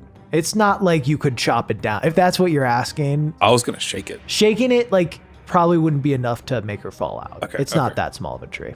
Okay. No, that's if you fair. shook it, especially with your size and strength, like, it would definitely sway, you know? But she's trained, I'm imagining. Yeah. And it's not narrow enough where it'd be too much movement to... Okay. That's fair. In that case, you know what? Fuck it. I'm going to take my short sword. And I would try and throw it at her feet kind of area, like kind of boomerang it, so it's like a sideways throw. Yeah More with the intent of knocking her off balance. This will be an improvised weapon throw, so this will just be a dexterity check. Okay. Dexterity. Okay, come on. 3. It was on 2. I mean, it was on 20. And then fucking... You short it a bit, and it just kind of flies out and lands probably about like 20 feet away from you. Incredibly embarrassed. I'll sort of walk more towards the tree and hold my greatsword in sort of a stance to see what she does next. Okay. She is going to knock an arrow and take a shot at you. Mm-hmm. I'm going to give her disadvantage because she's like standing on a tree branch. Yeah. You know, what I'll say too is as like she won't be able to like hold on to other branches while taking this shot, I'll give it a 15% chance that like she falls out. So on a 1, 2, or 3, she will like lose balance and fall out of the tree. Oh shit. Okay. It's not like these huge branches out, you know? Yeah. All right. That is a 2. Oh my God. Fuck. All right. She takes a shot and it kind of hits in the ground next to you. She has to make a dex saving throw to see if she lands on her feet. Oh my God. Or on her back. If she lands on her feet, pretty much what that means is she will have like the room and space to take a second attack. Yeah. If she lands on her back, she'll use her movement to get up and then that'll be it. Okay. Okay, that's a 15. So she saves, and she's then gonna just knock another arrow quick, like almost unfazed by this, but like trying her best to look cool with it and take another shot. That is a 21 to hit. Oh yeah, that's gonna hit. Cool. And I need you to make a Constitution saving throw. Oh no, not again. Oh, net 20. Nice. So you take 7 points of piercing damage. Uh-huh. And then you feel the poison course through you. That's at the end of this, and you take 15 points of poison damage. Oh my God, and that's reduced. All right. After she lands her hit, she then, because she does have movement, is just going to run 30 feet away from you. Okay. How far did you move from the tree? Enough that I wasn't standing under her and could like have an eye line, so I would say maybe, I don't know, 10 feet back from the tree. Okay. So currently you're 40 feet away from her. Okay. And I have 30 feet of movement. Okay. You can dash with your action if you want, but obviously that uses your action. Yeah, I will do that. I'll dash with my action to get to her and then action surge. Okay. So I can attack her. Cool. God, fighters are cool. Mm-hmm. I'm going to hit her with the greatsword because the short sword is somewhere in the forest. That is an 18. 18 will hit. Fuck yeah. God, you're fucking killing it. You're doing well. And that is a 12 on damage. All right.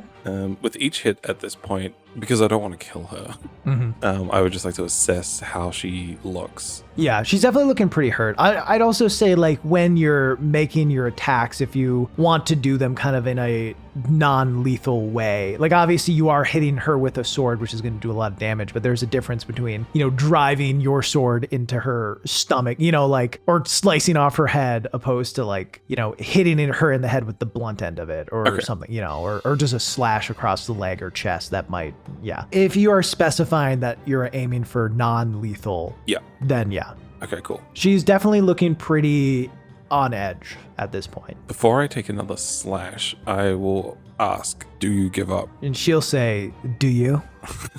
No response. I'm just going to take a swing. All right. 18 again. 18 will hit. And that is 12 damage. Man, that's the same roll twice. Nice. She is still up, looking pretty cut up and bad, breathing heavy, looking desperate. I used up all my stuff, so that'll be the end of it. Okay. She is going to attack you. Figured as much. Again. 25 to hit. Oh, yeah. So you take 5 points of piercing damage. And con save? Then another con save. I'm so glad I have a high con save. Holy crap. Oh, 25. Oh. What do you mean? It was like on a really low number, and I thought that's where I was going to land. Oh, okay. Well, good thing it wasn't the low number for you. Yeah. You will take 14 points of poison damage. God, I'm not looking great right now. She is gonna yell out again and take another slash. Fuck. That is a 17. Oh, that just misses. Okay. She yells out, take a desperate slash, trying to drive it into you, and it just kind of barely bounces off your plate. Mm-hmm. Ooh, one higher, and that could have been the end of me. How much health do you have left? 22. Ooh, oh, yeah. I'll be honest. I mean, granted, you're a god at con saves, so You never know. you'd be pretty fucked if you didn't. If you would have got hit and not done the con save. Otherwise, it'd be close. But yeah, you're up. All right. Yes, let's take another swing. All right, roll the hit. Very desperately. 18 again. That's 3 10s on attack rolls. 18 will hit. Ooh. 15. All right, how would you like this attack to go? Oh God. Okay. I don't want no copyright intended. Seeing that she's like quite battered, I would like to take her hilt and just sort of like bop her in the side of the head. Okay. And take her, like, knock her out. All right, yeah. You swing and just hit her on the side of the head as she's like pulling back to try to take another stab at you. Mm-hmm. And yeah. Similarly to your fight a few days ago, the knife limps out of her hand and she falls down to her knees. And you just see kind of blood dripping down the side of her head. I'm going to pick her up on my shoulder, carry her back to camp, and, tie her up, hands tied behind her back. Okay. And feet tied. All right. As I'm doing, as I'm doing all that, I will make sure that she's not going to die. Mm-hmm. Okay. A few checks then. First, do a medicine check. Mm-hmm. God, this is where I roll badly. I know it. 19. Dude, your rolls today are actually next level. Where's this when we're actually like playing our campaign? 19. You're able to kind of like treat her wound a bit. Like you can tell she is stable based on the kind of hit that you made at the end. Mm-hmm. And you're able to kind of dress the head wound in a way where like, yeah, she might get a concussion, but at least the bleeding won't be too bad. Make sure she doesn't lose too much blood and all that. Mm-hmm. And yeah, then I'll also have you, just for like not tying ability, a dex check. Okay. 17. Fuck you, dude. Fuck you. Yeah, you've done a fair bit of knots. It's something that you would have learned in your classes, right? In general, because a lot of mercenaries that come from the academy end up, being ship escorts. So you learn a lot of like ship knots and whatnot. Mm-hmm. So that's probably like how you would know it. Yeah. But, various utilities. You're able to tie up her hands and legs in a way where you're pretty confident that like if she were able to escape, it would take long enough for you to be able to tell. Okay, yeah. You just kind of wait for her to wake up. Yeah. But in that time, I'm going to use that if there's enough time before she wakes up as a short rest. Yeah, there would be enough time. Okay, cool. I'm at a comfortable HP level now. And yeah, I would just sort of wait it out. Okay. By this point, like the sun set kind of when you were waiting around and had gotten dark, and the moon is kind of more in like full rise at this point. Mm-hmm. And eventually, you're keeping an eye on her. It is quite dark as you didn't start a fire, but you're able to see her with your kind of grayscale dark vision, and you would see her eyes kind of slowly blink open. And then you kind of see her do like an exploratory movement with her hands and notice that they're tied and like look up at you. Good morning. What? Why didn't you kill me? I just saw no reason to kill you. I just wanted to look for something and that something wasn't here. And I do need to know now why you felt the need to kill me as I walked into your area. She kind of looks around. And what happens if I don't tell you? I haven't decided yet. I either leave you here tied up to die, or I kill you quickly. Roll intimidation. 14. Okay. As you look at her, she doesn't seem like entirely sold, right? Or terrified or, whatnot. She can see the graveness of the situation and doesn't necessarily have a full read on what you'd actually do, Yeah. She believes it enough that you would do either of those things. I was sent here to see who would come. And told anyone who did figure out why they came and eliminate them as threats. So you were one of the plants, one of the false leads for maybe who I'm looking for. Something along those lines, yeah. Well, oh wait, hang on, I should inside check that. 1. Yeah, hard to read. Yeah. If I leave here and leave you alive, what would you report back to your boss? Like, think I'd tell my boss that I got bested by someone else and let them leave? Or that was a respectable fight. I appreciated that. It's not often someone can make me fear death in such a way. So for that, I do respect you a lot. And I don't see why we can't just both return home and say there's nothing to report. She gives you a long look. I don't judge who people work for because those who I work for are seen by many as the wrong kind of sort. But if you were sent here by someone, I can almost guarantee that you are working for the wrong kind of sort. I mean, as I told you, I'm not from here. I was hired to do a job, and from everything I've been told, it feels like I'm not working for the wrong sort. Then you probably don't know enough. That may be true, but I get paid well, and that's the most important thing to me right now. I don't really have skin in this conflict other than my own wallet, so if it turns out I'm wrong, I walk away fine. She gives a long look. If you tell me who you're working for, and whoever you're working for is an interesting kind of person, I can get you more coin than you can imagine. Do I get another insight check on that? You can roll an insight check, yeah. Okay. Oh, it's a 9. You know, what you have noted from her is that she is quite good with the blade and quite good at shielding intent. Able to approach conversation with an even tone. So hard to read. Do you have any proof on you right now about the coin? Or are you traveling light? She kind of like with her head, like she reaches with her hands for a second, but they're tied up. And then like with her head, she kind of like nudges over like her leather a bit, like trying to move her shirt a little over to the right. And as she kind of pushes it with her chin, you see a little bit of her, exposed shoulder. And you can see what looks like a tattoo of kind of just like a right triangle. Roll a history check. That is a 10. 10. Not being from around here, you're like somewhat familiar with the sign, but you don't know enough. Yeah. Okay.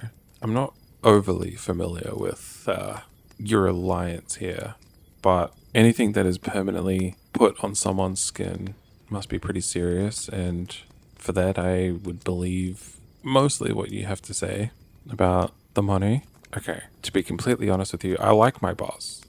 He treats me well, he pays me good. That said, everyone else in the camp does not want me around, to say the least. They don't think I'm deserving of my position for who I work for. And to be completely honest, I don't know if they tried to kill me or just severely injure me as I left. So, it's not a place I'm exactly excited to go back to. So I forget you Malisin folk don't know everything going on in Cortia. A little separated. We haven't gotten out there much. yeah. My group, the Corners, we earn what we get and we get what we earn. We have a lot of it and a lot of influence. Depending on who your friend is or your boss is, there could be places for you and a lot to be earned for you. And I know this might be a little tough as I just tried to kill you, but that won't happen again, if you're working with us. Okay, well, you told me you're a boss, so I guess it's only fair. I won't tell you specifically who I'm working for, but it is the Dunn family. You see like a small smile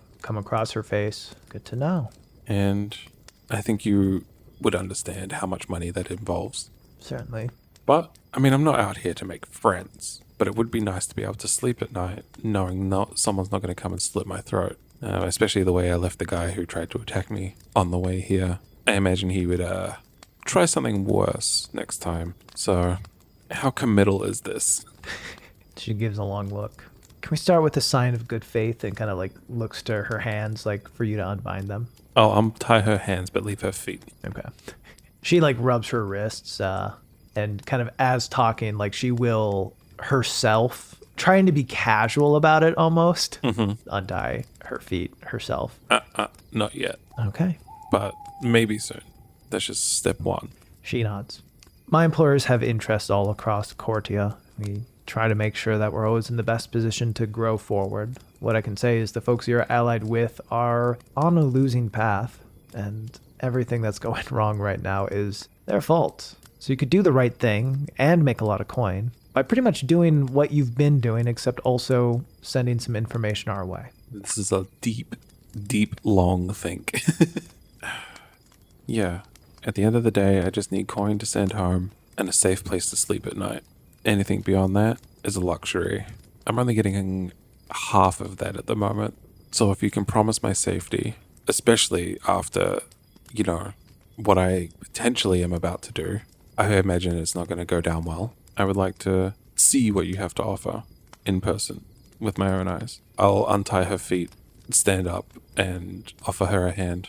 She will take your hand and stand up and kind of brush herself off, holding like her side where you probably slashed one of your swings. Sorry about that. That's how it goes. I shot at you first. Here's the deal I can offer.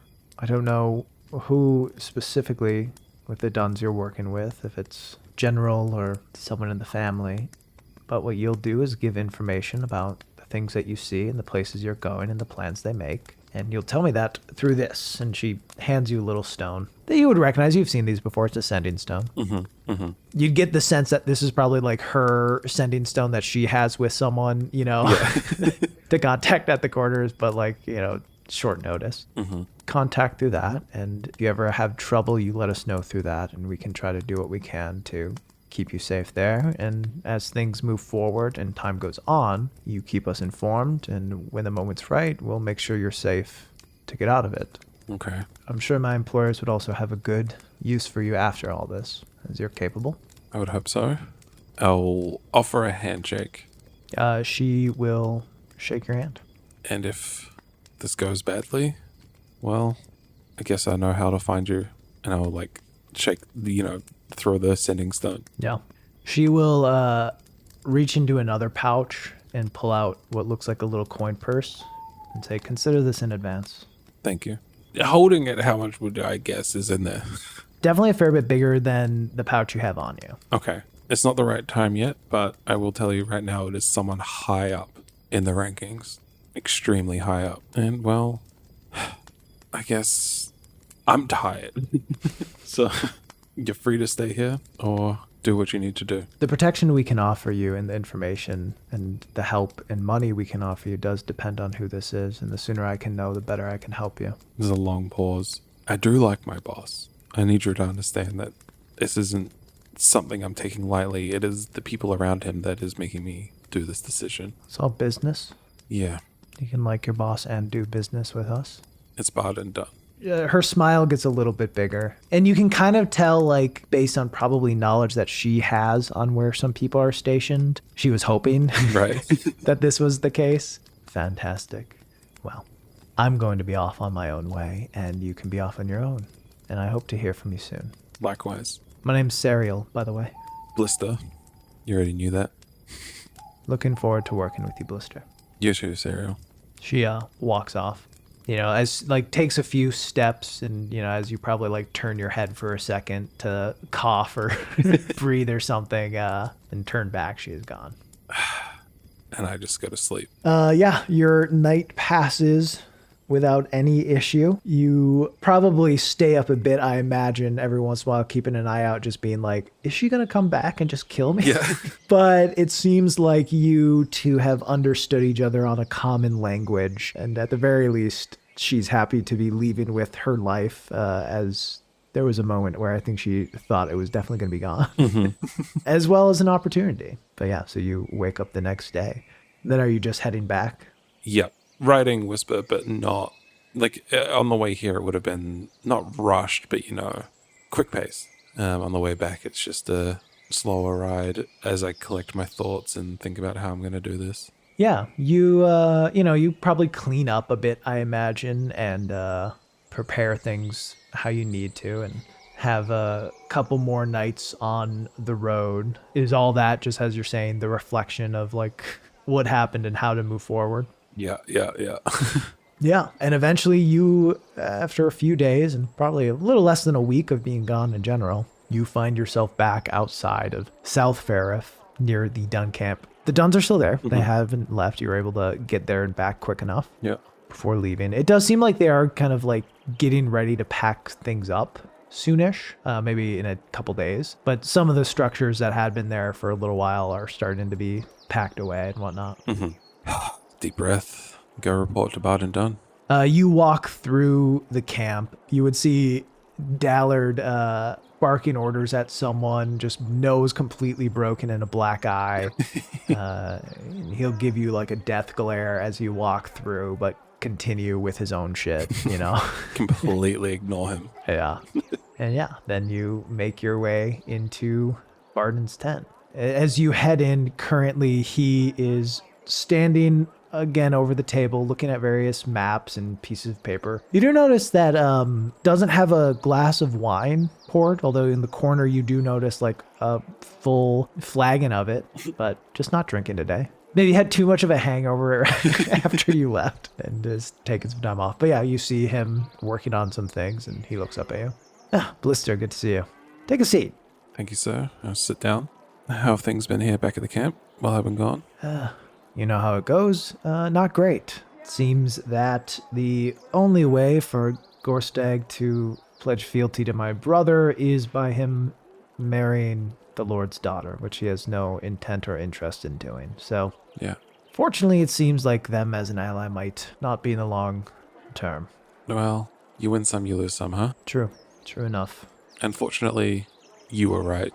Got to the town.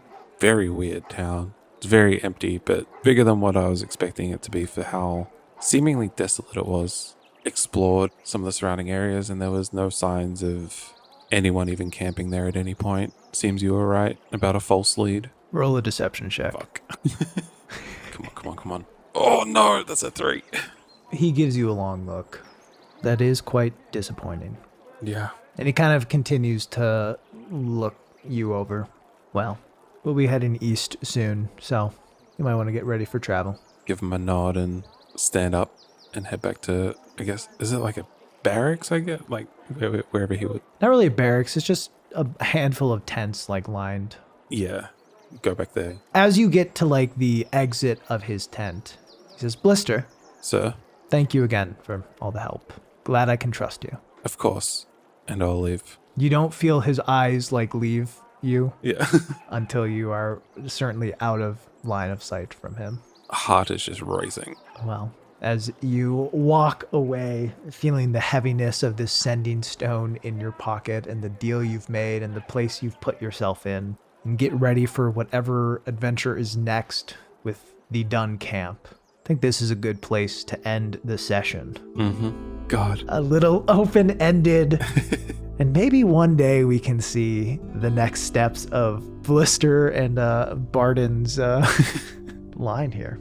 Yeah. God, that was so stressful. Oh, yeah. All right.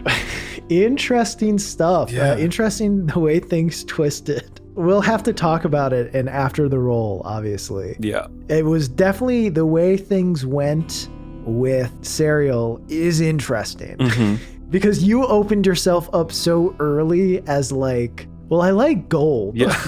Like I like money. Yeah. Certainly you vocalizing that Mm-hmm. very much influenced how she approached you, which we'll have to talk about in depth. Yeah.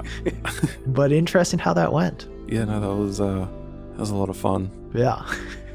I like these when they do have a very definitive closed ending. Yeah. But I also like when there's just this part one feel to them. Like there's a part one feel to this episode that I didn't necessarily expect, but I'm very excited to potentially explore further. Yeah. Yeah. I mean, I don't know what I was expecting, but that was definitely that was a good one. Yeah. Well, we'll talk about it more in After the Roll. For all of you still listening, thank you so much for your time and audience-ship. That's all things. Those are all words. Yeah. I appreciate you for listening and the support you give. And I hope you have a great day and or night. I will see you in the next one. Goodbye. Thanks for having me, Raz. Yeah, thanks for being on. I appreciate you joining, as always. I hope you all have a good one. Bye. Bye.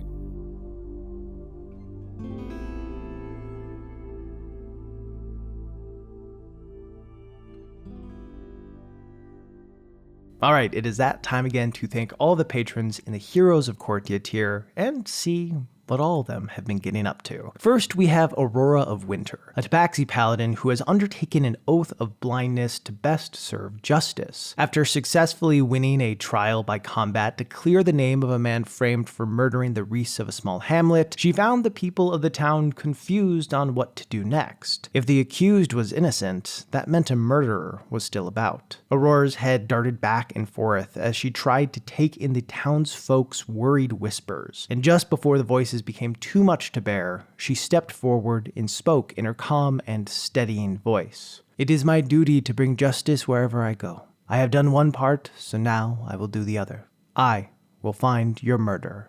That stopped the voices. Then there is Keelan Damari, a mountain dwarf and former soldier from Brana who has found himself on the roads of Cortia. No real destination in mind, but he did what he could to stay busy. The day before, he had helped a farmer corral some sheep that had broken out of their paddock. The day before that, he had escorted a young family from the city to their estate. And the day before that, he had killed the man who made the mistake of trying to rob him. Today, though, he had been hired to travel with a small caravan on its way to Teldwith. An easy sort of job, one he had done thousands of times before. However, as the screech rang out and the flames licked the base of the wagon, he knew this wasn't going to be a simple job. Next is Emmanuel Villip, a human wizard living in the seaside city of Tipport. He sat alone in Brucken's Tavern, waiting for his client. Without consciously doing it, he fiddled with the broken hilt of an old dagger, Morton's dagger, the one they had found next to his body. Before he could dwell on the memory, the door to the tavern opened and his client walked in. An up-and-coming merchant, pretty new to the city, naive in a way likely to get him robbed or killed. He took a seat. Emmanuel dropped a folder on the table before he could pull in his chair. "She works for a local mob boss named Fenris. Your shop is in a prime location for them, and he wants it, so she's playing you for it." The merchant looked over the notes Emmanuel had written. When he looked up, he saw Emmanuel lighting a cigarette and holding out his hand. The man set the agreed-upon amount of gold in his palm. "Is there anyone in the city who doesn't just want to rob me?" Emmanuel took a long drag of his cigarette and said, "Welcome to Tipport," before walking out. After that is Nazima Alta, a ratfolk fighter who at the moment is the centerpiece of a heist occurring at a gala held in the Bronian Keep. The distraction that had been set for her gave her the chance to easily slip past the guards and make her way deep into the keep, to the parts most people forget about. As she continued along, a couple sets of footsteps echoed down the dark, long hall. Panicked, she glanced around looking for a spot to hide. Nothing. So she went for the only place she thought they might not look. Up. As they walked beneath her, she used every muscle in her body to stay pressed against the walls and not let her tail swing down. One of the figures said to the other, "I don't know why they still keep him down there. Wasting my damn time. Better off dead if you ask me." Their voices began to trail off, and as she lowered herself down, she knew she was close. Next we have Virgil Bowerstone, who last we left was face to face with an aboleth, paralyzed for some unknown reason. He looked at his companions who just before had been on the attack, but now were shielding themselves from stray tentacles and clouds of mucus. They had been winning, but now they were barely holding on. A voice in the back of his head whispered, "Attack them, kill the defilers." Without being able to control it, he stood and took a step towards the bard. The bard gave a single look at Virgil, knowing what was about to happen. Virgil took another step toward him, every ounce of his mind pushing against what his body was doing, but to no avail. He lifted his mace, and then a different voice drifted in, a warmer one, a kinder one, the voice of his goddess. All she said was, "Be free." He swung his mace, and it caught the tentacle that was about to strike the bard. He looked to the aboleth. Finally, he was ready. Following that, we have Tozier the Jagged, who has been traveling with a boy named Rylan he found in the wreckage of a ship. As they journeyed along the coast, Rylan started to open up more and more, often asking questions that Tozier typically gave one-word answers to. "Where did all the scrapes on your shell come from?" "Battle." "Where did you get your hammer?" "Home." "Why are you here?" "Arthea." The few questions Tozier asked back were met with long answers that looped and were near impossible to follow, but as much as he hated to admit it, having someone to travel with brought him comfort. The two continued along on their way to Valia, unsure of what the city would bring. Next is Pumpkin, a forest gnome running a detective agency in Bellin, who last we left off had been approached by a woman claiming her husband may be the Clearwater Killer. Pumpkin leaned forward in her chair, excitedly. Finally, a case. And a big one at that. The Clearwater Killer. The rumors about them started when folks began disappearing while traveling through Clearwater Pass. At first, people wrote it off as bandits, but after a thorough clearing of the woods by the city's guard, no bandits were found. And then the bodies started showing up. Each victim was found with an oak leaf sewn onto their clothing, with a single letter written on it. Some of the letters were the same, some were different. No one had figured out what they meant, but Pumpkin would. "So, who's your husband?" The woman leaned forward. "Captain Braggart of the Lord's Guard." Pumpkin felt as though she had been deflated. This would be harder than she thought. Lastly, we have Hatton the half-elf, who after joining up with a paladin named Kalia, saw flames in the distance and heard the familiar screech of a dragon. After a fair bit of discussion, they came up with a plan, or at least the start of a plan, one that involved Hatton doing a bit of reconnaissance. He took a quick survey of the wind and approached from the opposite direction it was coming from, in the hopes of masking his scent from the beast. He slipped from tree to tree and bush to bush, and the flames grew brighter and the screeches louder. And then he was finally close enough to see it. A wormling, no bigger than 10 feet, wings not even strong enough to fully fly with. As far as dragons go, a minor threat. But certainly the caravan it was attacking felt like it was the biggest threat in the world. Hatton didn't have time to go back for Kalia. He had to act fast. Along with the heroes of Cortia, I'd also like to thank the citizens of Allhearth, who are currently voting on how to deal with a group of adventurers who burnt down the better part of the countryside. The attendants expected at the next meeting are Adustus, Bladed SK, Cal Snidely, Elliot Horton, Ethan Hill, Fadouge, Gleb Borjevsky, Grizzly Mellon, Jack Weird, Joachim Dahlquist, Kyle Courtney, Ming, Nursbone, Phil Emarg, Preston Metters, Rami Kabi, Ruka, Savara, Seth Rollman, and Softstar. May you make the best choice to protect the city. Anyway, I hope you have a great day and or night, and I'll see you in the next one.